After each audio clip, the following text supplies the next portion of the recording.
All right, what is up, everyone? We are here with something very, very special. We're here with Adrian Glynn, and a lot of you might not be too familiar. If that's the case, then I'm gonna give you a little refresher. But a lot of you guys are here for a lot of my, I guess, superhero content, if you will. So if you watch any of the other stuff that I watch, you will recognize him as Murmur from Arrow. You will recognize him as the very first villain from Smallville. And of course, most recently, Superman and Lois, we have you as Emmett Burgundy. And I'm really excited to have you here, man. I know we were talking a little bit beforehand, and you're not a huge social media guy, but I wanted to have you share how you were able to find, I guess, this small little channel. Yeah, well, I'm not really. I have a TikTok account. Mhm. I'm old. I don't really know how to use it. But my girlfriend's way smarter at tech stuff. So she was on TikTok and she saw your reaction post to that episode, and we were Mhm. both watching, like, oh, this is like so awesome. This guy's so excited. And then another friend of mine who's on TikTok was like, you should just reach out to him, see if he wants to like chat about it. And I was like, okay. Your And so here friends we are. sound amazing, man. I just gotta put that out there. But yeah, I mean, you've been involved in a lot of DC projects alone, not just your other filmography, but just that specifically. And you're usually playing kind of a bad guy, kind of a douche, if I'm being completely honest, and Yeah. Yeah. you're really good. You're really good, like there's a lot of actors that can play a villain, but to make you actually feel that type of way, it's pretty impressive. But how does Thanks. it feel playing in not only just a big show like Superman and Lois, but three different, you know, superhero projects? You know, I just take things as they come, and it's just so strange how it's worked out, how I happened to be the first bad guy ever on Mhm, Smallville, and then how, Emmett's or Candace's dad, Emmett, mhm. ended up being part of these really important moments, and, I didn't know that they were gonna bring Emmett back. I don't think the writers knew. In season 3 when he absconded and Superman was Yeah. like, "He's crossed over into another state," and I was like, "That's it." Um, and then all of a sudden, like, a year ago, I get an email from my agent being like, they might want to bring Emmett back. Like, would you be into that? I was like, of course I'd be into that. And then when I got that script and I realized, like, oh my God, they've chosen my character to basically uh out Superman for this like massive moment. I was just like, this is so it's just crazy. Like And, it's just I so think that's that kind of like a testament to their writing in a sense, because yeah. you, of course, had such a big I feel like anytime you're on screen, it's only for, like, iconic moments. Like, the moment where Superman kind of, like, puts you in your place, kinda slams you, it's like that's, like, a really replayed moment for a lot of, hero like, fans that love these shows, so it's, one big moment right there, but then you were involved in probably one of the most iconic scenes in this series, which is where Superman reveals his identity. And of course, them looping you back in the picture and of course making you kind of connect to Lex Luthor and them making that work is extremely impressive and it's awesome to see you back in the I guess in that role. But, is there anything that kinda stands out to, any of those moments, whether it was the scene where, you ended up taking a shot at Superman of all people, or even the scene where you're getting slammed into the counter? I mean, there were just both great scenes. The counter scene was cool, in a technical sense because there was a whole thing, and I actually like one of the few TikTok videos I've made explains like the stunt. Because you remember there's that moment where Emmett goes to push Superman and he Oh, kind of yeah. bounces off of him. And that's not like a visual effect, it's a practical stunt. So I actually was wired in with a Really? cable, and I would like walk to the end of the cable so we knew exactly how far I could go and we'd mark it out.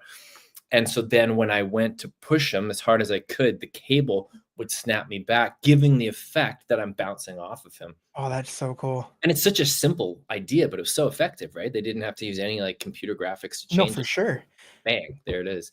And Um, yeah, and, I wanted to mention, like, do you ever kind of, like, hope to be on the other end of that? Like, you this is the second time you've kind of gotten defeated, if you will, you know? Do you wanna play a hero in some sense, so you're the one who's kicking ass? I mean, that would be fun. It is really fun to play bad guys for Yeah. sure. But yeah, I do. I mean, I should really stop picking fights with Superman. That's probably the issue. Like maybe I'd start smaller. Um, but no, yeah, bad guys are fun. It would be fun to be like a hero. I've played like an anti-hero before. Like I made a it's actually a pretty cool movie. I made a sci-fi feature a couple years ago called Volition, where I was like the main role. It played in a lot of sci-fi fests like all over the world and stuff. Did Stop. pretty well. But I was like, I wasn't like a superhero. I was just Yeah. kind of like the main guy in the story and kind of like yeah, like an But you got anti-hero. to be the ass kicker. Yeah, I guess I Yeah. did. Yeah, Alright, so that's pretty cool, I guess. I yeah. mean, you gotta take that, man, but, I did wanna say, like, how did it feel? Because I mean, we're talking about Superman and Lois specifically, but also how does it feel knowing that you played a role that laid the foundation for Superman in Smallville? So you again, very first villain, which is such a cool title to have. Like, that's something I'd brag about for the rest of my life, if I'm being completely honest, especially for a show that went on for, like, 10 seasons. It's extremely impressive stuff, but being the first villain, the villain that kind of pushes Clark to kind of go out of his shell and do what he does in Smallville. Like, is there a kind of a level of pride that you kinda carry around knowing that, like, you did that? Like, like, that's impressive, man. I mean, I don't know how else to word it. I I guess I I'm proud of the work I put into playing the part, but other than that, I just feel lucky, honestly. I just feel fortunate because it's the writers and the producers and the people that made the show Mhm. that give me that opportunity, right? Yeah. And it was just kind of dumb luck that I got to be this bad guy at this important moment, and then this guy at that important moment, and all I could do is just do the best justice I could to what was written and try to be as bad as I Yeah. could, if you will. So I just honestly feel lucky. And, speaking of bad, it's like, since you play these, 3 iconic kind of, bad guys, it's like, do you come to a point where you're kind of like, what's the word? Kinda method acting, you know? Because it's like you're playing a bunch of villains, so you gotta get into that mood in a sense, Uh, but I can't imagine you become a drunk father in order to play a drunk father, so it's like, how do you channel that level of, I guess, douchiness, if you will? Yeah, that's a good question.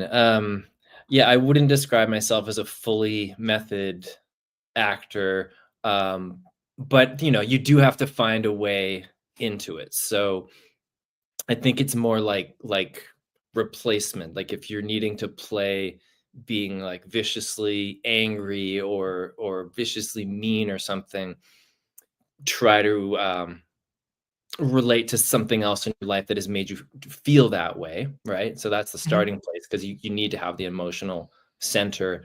And then, layer on top of that the other stuff, like whether it's the accent or, the murmur. To play murmur, because I wasn't speaking, obviously my Yeah. mouth is sewn shut. So that was more about putting things into the eyes. How does the character move? How does he walk around? But you do have to have the emotional center. Like I remember playing murmur, I'd be like listening to like pretty intense music before I did a scene to just Okay. kind of drop me into like a place that was going to bring a little bit more Do rage. you do you have a specific, like, song that you kinda hyped yourself up to, or you Um, for Murmur, I remember using Nine Inch Nails. Okay, okay. Um, yeah, there's a couple Nine Inch Nails songs that really made me. It was like a mix of like swagger and rage, and it just Getting made the me. head banging in action. Yeah, Yeah, yeah, get the growling in effect, yeah, and it's really cool because Murmur was such a fascinating character when I first, saw him on screen. I mean, of course, intimidating, like, the stitched mouth is already scary enough. It's like, when we have villains that don't say a word, like, that's a lot. Like, I mean, kinda comparable to the Night King, if you will, where right. it's, just on screen, doesn't say a single word, but that carries its weight, and it's like, do you prepare differently for a role where you just can't speak and you have to rely on body language? Because the fact that you pulled that off and you killed it is extremely, extremely impressive stuff, Oh, and, thanks. is how do you kind of, like, approach a role where you again, you can't talk?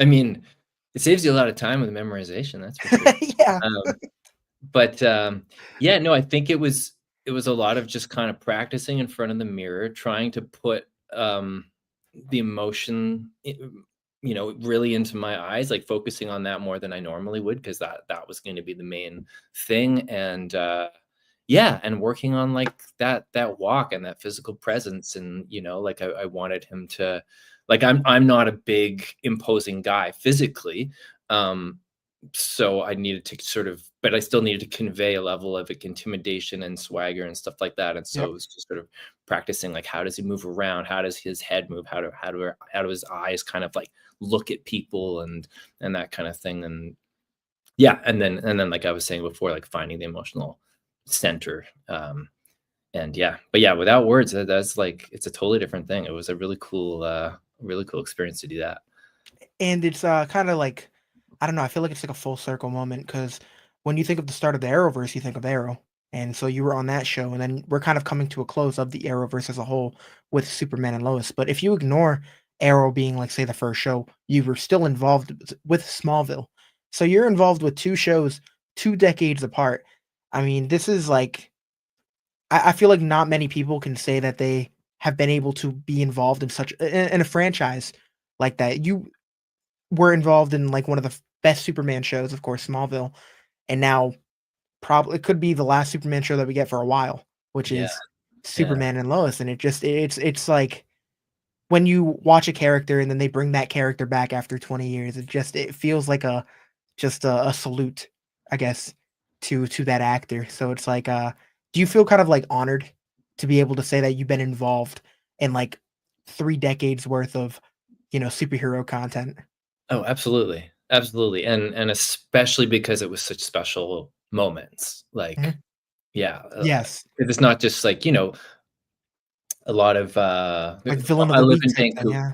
I live in Vancouver. All those shows are shot, you Mhm. know, up in Vancouver, and so a lot of my actor friends have played like various roles of differing levels of, you know, size and coolness. And I just think it's so cool that the roles that I somehow got landed with were very important to the story Very arc. impactful. Yeah, Yeah, because you weren't just like a villain of the week yeah, character, like, you were very impactful, whether it's, again, breaking Clark out of his shell or revealing the identity of Clark, which that's one of the biggest things you can do for a superhero in general. Of yeah. course, like, outing their identity. I feel like a lot of scenes that you'll see on YouTube are, like, superheroes unveiling themselves or revealing themselves to the world. And to be involved in that is it's pretty impressive. But I do want to kind of dive. I know we probably won't go too crazy into this, but I kind of want to dive into what your kind of favorite role was.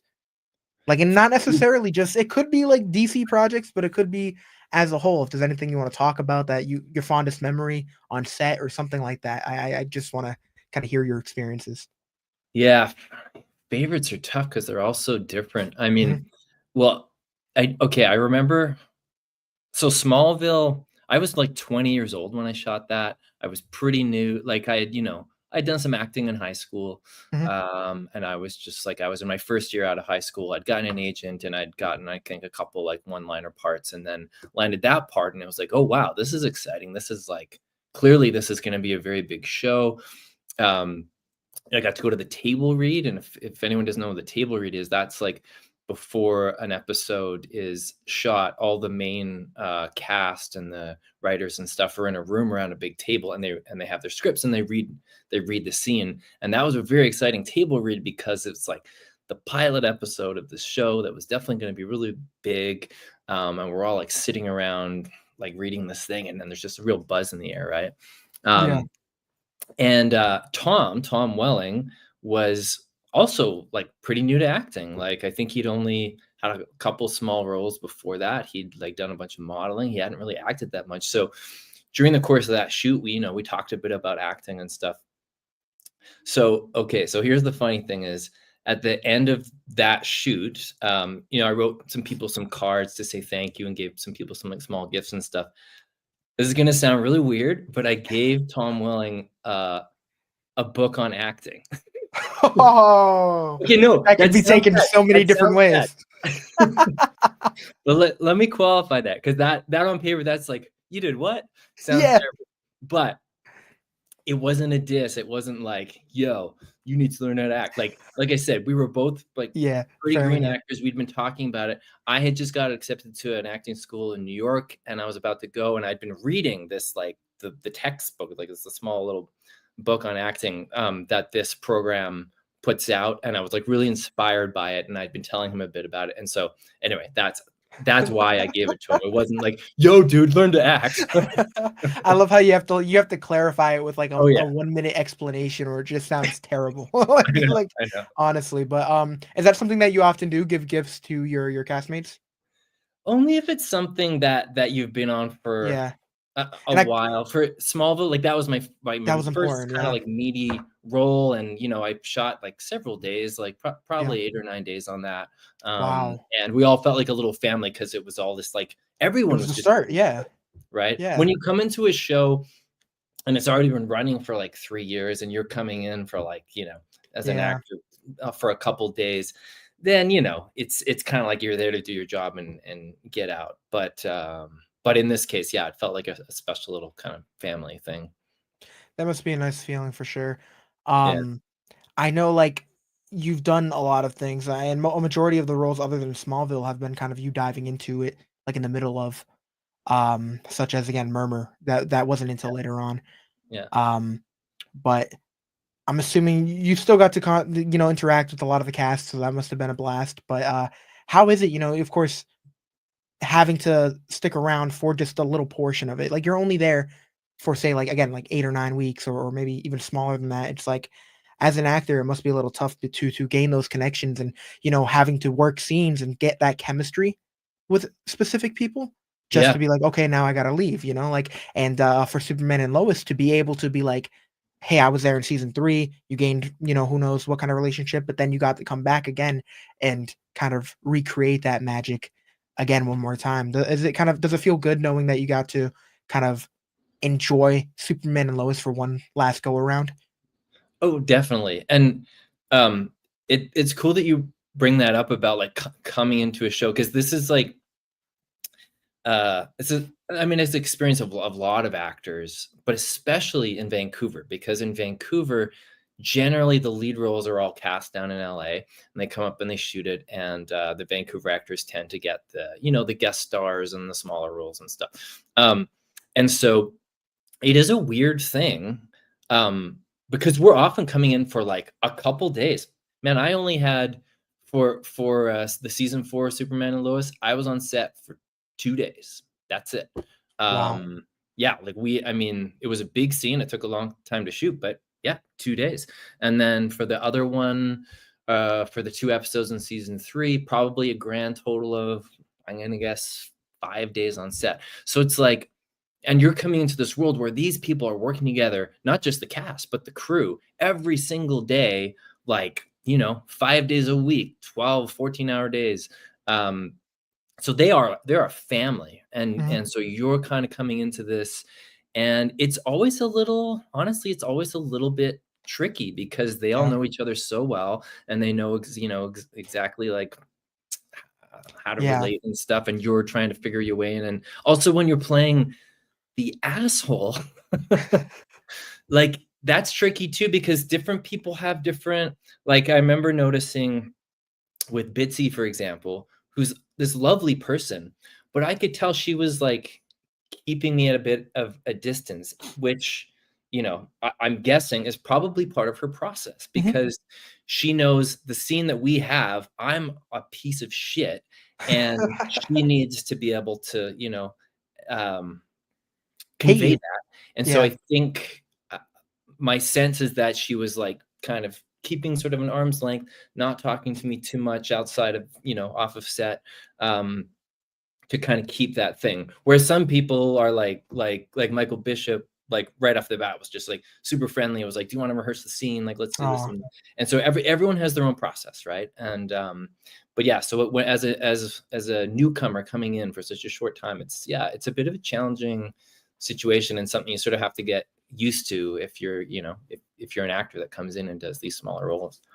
yeah, and, I mean, like, when you put it like that, because it's like for people like me who aren't in that business, if I start a new job and someone's keeping their distance, I'm just like, wow, they're kind of a dick. But it's like from your perspective, it makes so much sense because, for an example, Bitsy had a situation with your character where she had to kind of like protect her son. She had to call you out. She had to convey a level of hate towards you, and kind of like have that anger, and it's like I can only imagine how hard it is when you're kind of getting close to someone and you're going out to lunch, hanging out with that person, and then the next day being like, "Hey, like I have to put my heart into this and show how much disrespect I have towards you." So I Right. totally get like that whole method and how everyone has their own process and it's must be tricky, especially because everyone probably does things differently, Yeah. so that definitely does make sense if that was, the situation. But, Yeah. that also must be, again, a little difficult diving into it, as a, actor in a new spot because it's just like starting a new job, everyone there already is familiar with each other, It so is. Yeah. it's like trying to make friends, but you can't try too hard, but at the same time, Yeah. you're gonna leave in about a week or whatever, so it's like, you just gotta play things out professionally, and it's a really impressive trait that I'd imagine a lot of actors, have to have, but, Yeah. I know, one thing that I did wanna bring up too before we ended up closing out, Yeah. you have a band, right? Is there anything you wanna talk about with that? 'Cause I wanna talk about Oh, some other sure. things, other than, your acting. Yeah, I mean, I kind of do 2 things in my life. I do music and I Mhm. do, acting. I would say I'm probably a musician first. So, yeah, I do solo music under, Adrian Glynn. I do sort of like indie folk roots, music, and I just put out a record about my Ukrainian grandparents. That was the Oh, most recent wow. thing I did. And then I also have a folk band called The Fugitives. We tour a lot, like, not really in the US, but mostly in Canada and Europe. Huh. And we got nominated for a Juno Award a couple years ago, Wow, which is like man. the Canadian Grammys. Yeah. And so, yeah, sort of like busy with that. So it's kind of like a balancing act of music stuff and acting stuff. But, Some man of yeah, if you're interested, it's multi-talents, all huh? on like Spotify under Adrian Glenn or The Fugitives. And Yeah, we'll try our best to link it down below. yeah, Um, of course, I know before we end it, I wanted to let you guys know that I do plan on doing a live stream for Superman and Lois when we close out, and I'm looking forward to having him, Adrian, of course, join us for that. It'll be, for part of the stream, of course, but it is something that I am looking forward to. yeah. But Like, again, what is that going to look like? so we're gonna have a couple other guests here, but knowing that it's the conclusion of Superman and Lois as a whole, we're gonna of course have you on board for a little bit and talk about your experiences and some things, that you know, whether it's spoilers or whatever, stuff that, by the time that comes out, you'll be able to share probably a little more than you are now, so it's Yeah, a little different. So I'm looking forward to just having you on board and just I know a lot more people will be in here, so they'll be able to ask more questions and should be a little more interactive. But sweet. for sure. But before we go, I do want to show one final scene, which of course is my favorite scene in Superman and Lois. And me and my brother constantly talk about it, so I want to show that before we go. And yeah, let's throw that up real quick. Cool. I'd really rather not do this in front of her. You think she hasn't seen this before?